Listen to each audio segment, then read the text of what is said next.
Doctor साहब अब मोर भाई सब देख सकते ना। अरे घबराने की कोई बात नहीं है, आँख का ऑपरेशन हो गया है, पट्टी बस निकालना है, उसके बाद आपका भाई सब कुछ देख सकता है।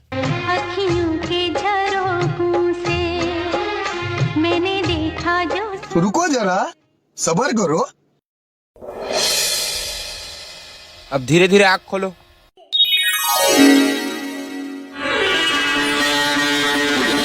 डॉक्टर साहब मुझे सब दिखाई दे रहा है। डॉक्टर साहब आपका बहुत बहुत धन्यवाद। भाई मुझे सब कुछ दिखाई दे रहा है भाई। हाँ भैया हाँ, चलो घर चलो, भाभी इंतजार कर रही होगी। चलो।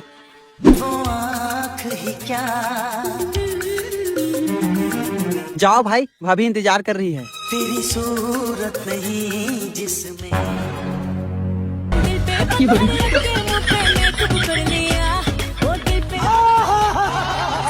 दीदी वाह दीदी दीदी वाह दीदी जब तक ना पड़े आशिक की। आप आ गए जी, मैं आपके लिए ही मेकअप कर रही थी।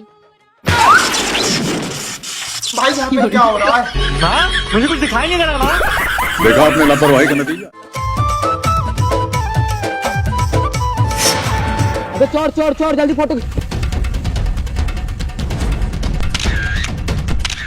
ये चोर चोर चोर मचाए शोर। भाई फोटो खिंचा गए। अब चोर पकड़ा जी, चल। पापा मोर मोबाइल चोरी हो गया, चल पुलिस स्टेशन रिपोर्ट लिखा है। हाँ ठीक है, चोर के कोई सबूत है? हाँ है ना भाई, फोटो खींचे तेल दिखाओ। अरे तुम तो बड़े यार ड्राइवर भाई।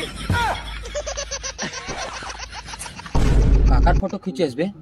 ये खींच बोले तो खुद के फोटो खींचे भाई। स्मार्ट दिखा था ना।